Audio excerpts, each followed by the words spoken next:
Ok.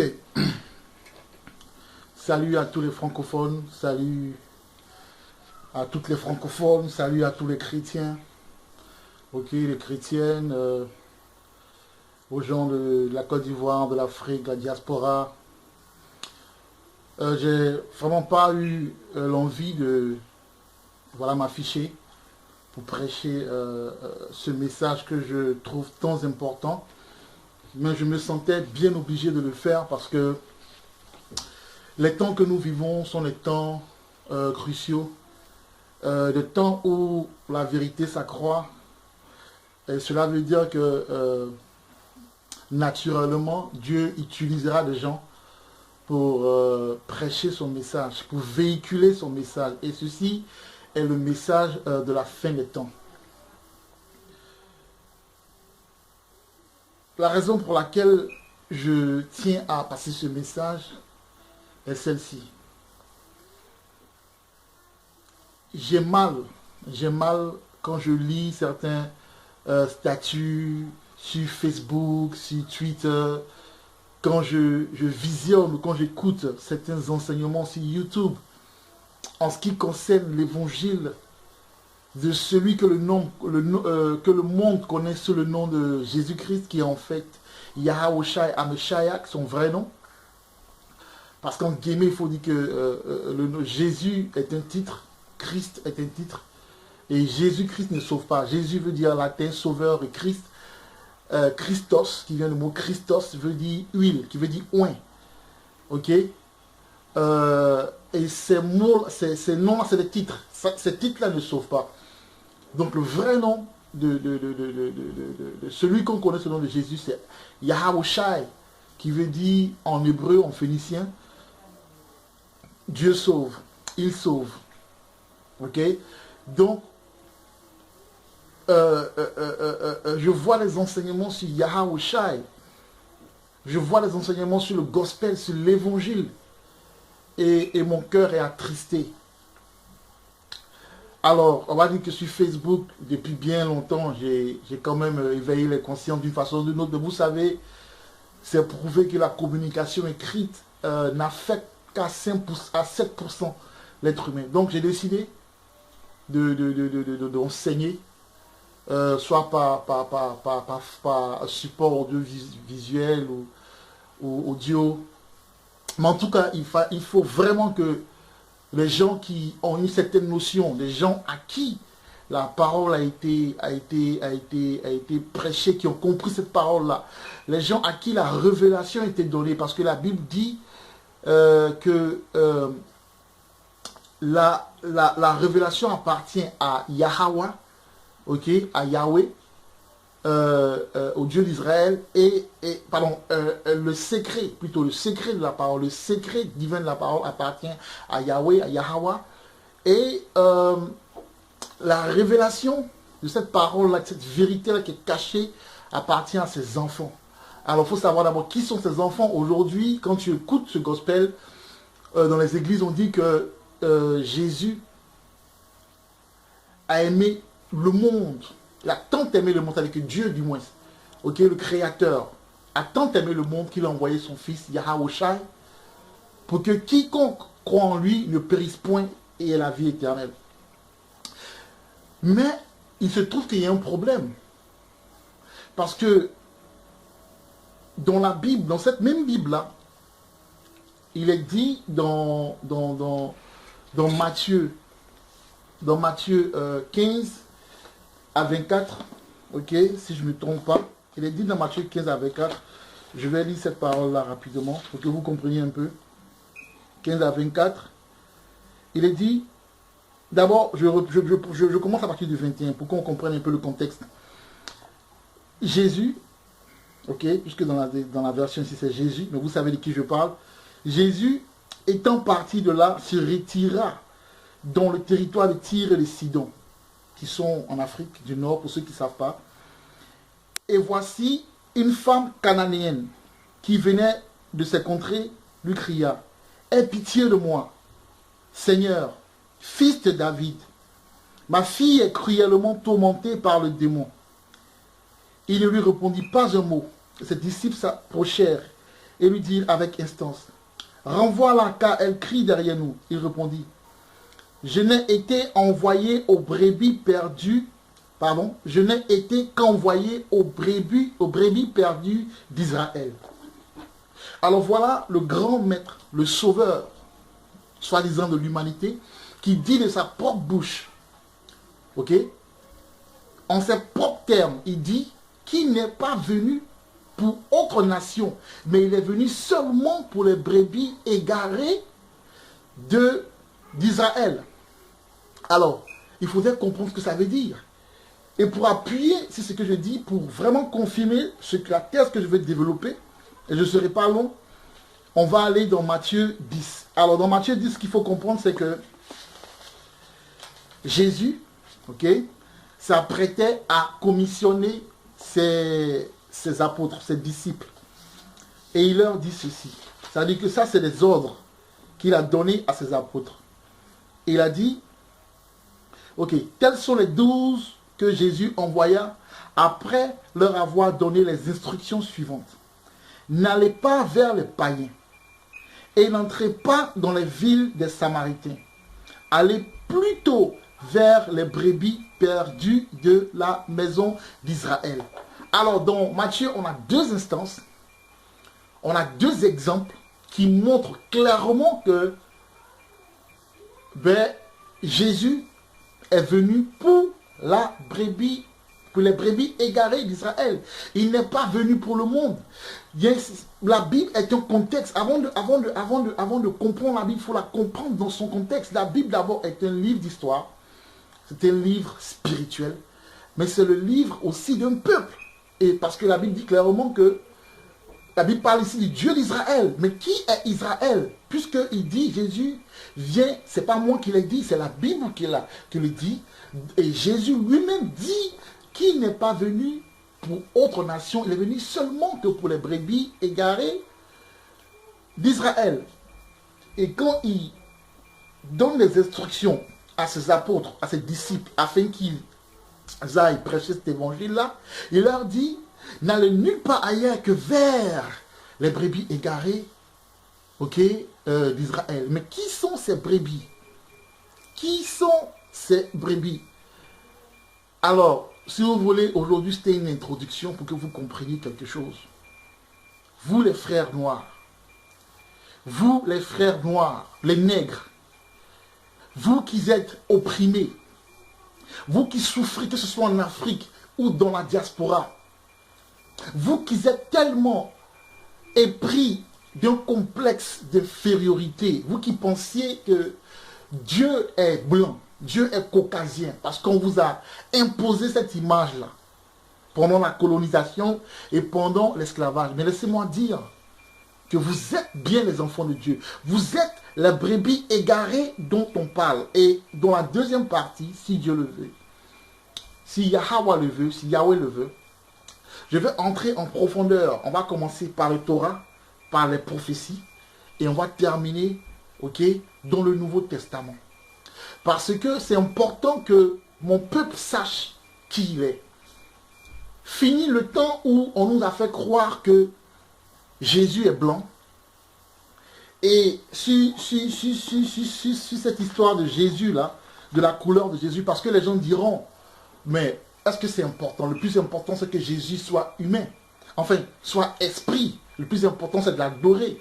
Mais quand il s'agit, alors la question qu'il faut se poser, quand les gens disent ça, la question qu'il faut leur poser, il faut leur dire, alors pourquoi c'est Jésus blanc? Si c'est Jésus, parce que la Bible dit clairement que ne vous faites aucune image taillée que vous verrez dans les cieux, sur la terre et dans les eaux.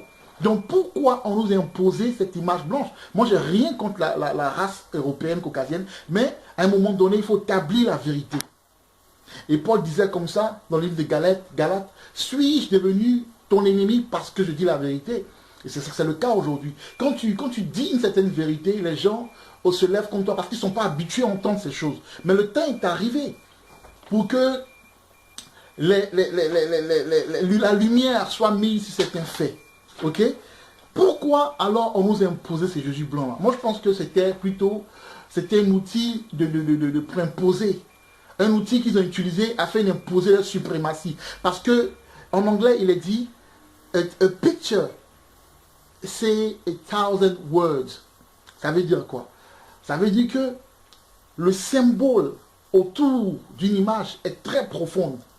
Ok? Le symbole autour d'une image perce la conscience et aussi le subconscient. L'image s'impose à ton subconscient, à ta psychologie. Et quand tu es enfant, que tu as vu ce Jésus, le portrait de ce Jésus blanc là, dans la maison de ta grand-mère, de ta mère, de ton père, en fait, la maison familiale ou dans les églises même, tu te dis que Dieu est blanc. Et quand tu vois le blanc, tu associes le blanc à Dieu. Ça veut dire que tout ce qui est supériorité est blanche. Et maintenant, tout ce qui est darkness, tout ce qui est moins que rien, ok, tout ce qui n'a pas de valeur est noir. Et c'est aujourd'hui la raison pour laquelle nous souffrons. C'est aujourd'hui la raison pour laquelle nous ne savons pas qui nous sommes. Mais Dieu a dit que viendra le temps où la connaissance va s'accroître. Et c'est ce que nous vivons aujourd'hui. Donc je veux dire que c'est important de connaître son histoire, de savoir qui on est. Et peuple noir, la raison pour laquelle tu es derrière, c'est parce que tu ne sais pas qui tu es. Mais moi, mon rôle aujourd'hui, c'est de te ramener à cette identité afin que tu comprennes ce que Dieu attend de toi. Parce que Dieu attend quelque chose de toi. Et c'est sûrement pas sur les bancs des églises. Parce que la Bible dit clairement que Dieu ne siège pas dans les bâtiments faits de mains des hommes. C'est la Bible, il y a un verset sur ça. Mais avant ça, je vais décrire Jésus. Parce que contrairement à ce que les gens pensent, Jésus a été décrit dans la Bible. Et ceci, c'est dans Apocalypse. Ok, Apocalypse 1, du verset 11 au verset 15. Alors je lis.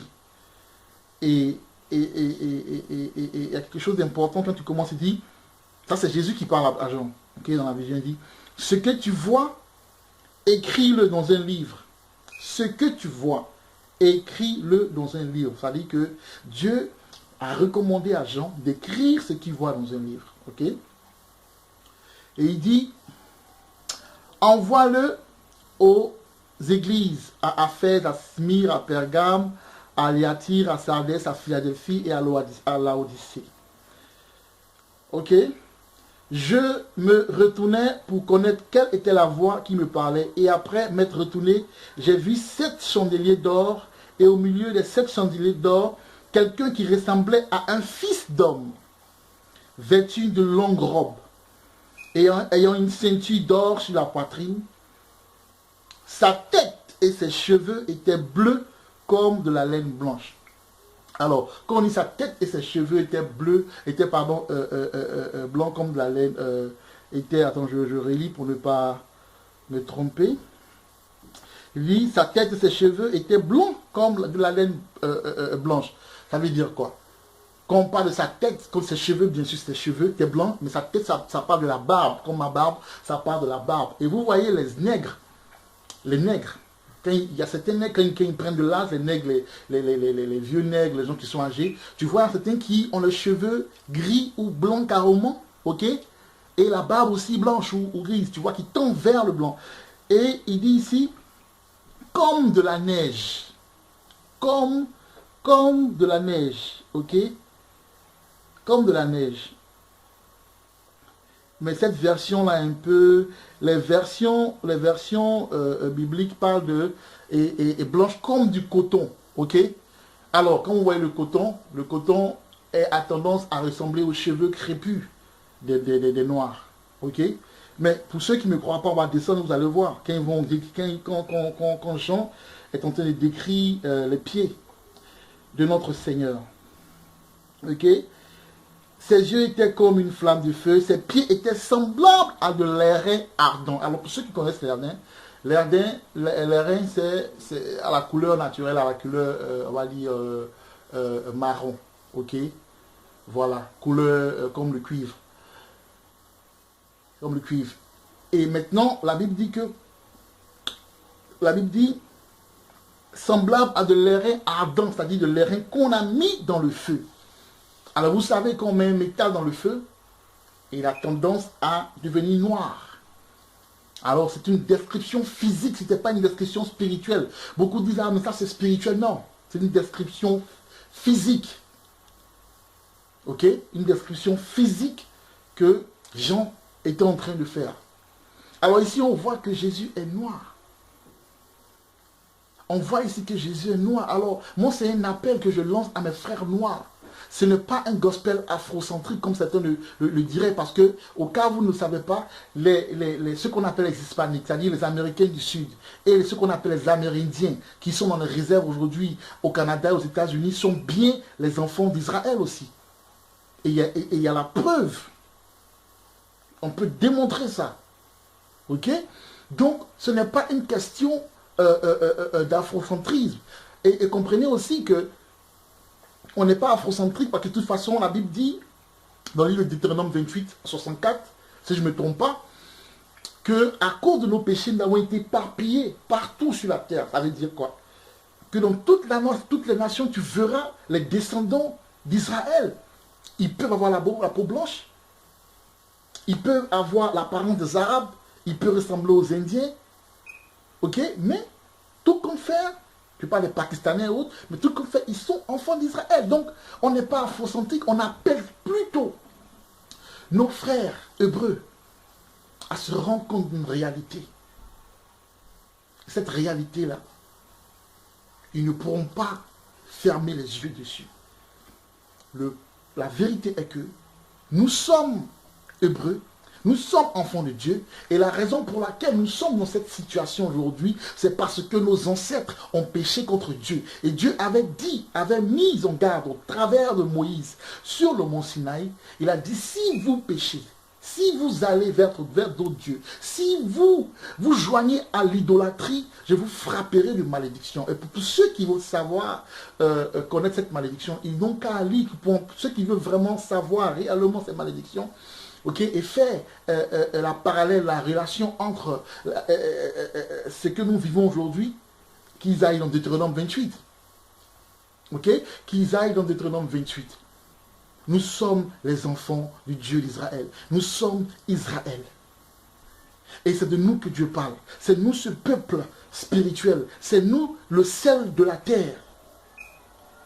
Quand la Bible dit le royaume est en nous, c'est nous. Parce que vous ne savez pas, depuis les royaumes, que ce soit les royaumes de Babylone, le royaume de Perse, d'Égypte, au royaume romain aujourd'hui et aux États-Unis, c'est les Hébreux qui ont été la main d'œuvre. Parce qu'ils ont été toujours menés en esclavage, en captivité, dans tous les grands royaumes. Vous devez réaliser cela. Et cela, nos pasteurs ne nous expliquent pas. Allez-y vous demander pourquoi. Mon but aujourd'hui n'est pas d'exposer les pasteurs. Dans cette vidéo en tout cas. Mon but est de toi, mon frère. Toi, l'Africain. Toi, le Congolais. Toi, l'Ivoirien. Toi, le Ghanéen, le Nigérian. Le Béninois, le Togolais, le Camerounais, toi le Caraïbien, le Guadeloupéen, le Martiniquais, le Guyanais, etc., etc. Tu es une brebis d'Israël. Tu es un enfant d'Israël. Ok? Alors il est important pour toi de revenir à Yahweh, qui veut dire Dieu en hébreu. C'est le Dieu d'Israël. On peut dire Yahweh. Alors c'est important que vous reveniez à lui. Parce que le système qui est en place, le système de l'église moderne n'est pas là pour t'apporter la lumière. Le système de l'église moderne est là pour te mener dans le tombeau. Ça dit quoi? Pour ne pas que tu réalises, tu saches qui tu es. Pour t'adoucir, pour te pacifier. Il est temps que tu reviennes. Je vais m'arrêter ce soir-là avec un verset pour mes frères africains et mes frères caribéens, puisqu'ils ont été, leurs ancêtres ont été pris de l'Afrique. Et ce verset-là est un verset vraiment sur lequel je voudrais que vous méditiez, parce que c'est une réalité, que vous le vouliez ou pas. C'est-à-dire qu'il y a deux choix. Soit tu te joins au Dieu d'Israël, ou soit tu péris. Parce que la Bible dit que Il faut tenir jusqu'à la fin, afin d'être sauvé. Être sauvé n'est pas seulement venir dire à Dieu, reconnaître dans son cœur et professer qu'il est Seigneur. C'est une partie. Être sauvé, se repentir, comme dirait Romains 12, au verset 2, c'est ne pas se conformer au monde. Alors voilà, il va falloir étudier les traditions et le système de la matrice de ce monde. Être sauvé, ce n'est pas faire ce que les autres nations font. Ce n'est pas être dans l'idolâtrie. Mais il s'avère aujourd'hui que le nouveau système chrétien, tel que nous le connaissons, tel que nous le voyons, dans nos assemblées et tout, a été imposé par les mêmes personnes qui nous maintiennent captifs. Ça, il faut que vous réalisez ça. Il faut réaliser. Donc, on va aller dans Ésaïe 11, et ça, ce sera le dernier verset. Ok. Alors, Ésaïe 11,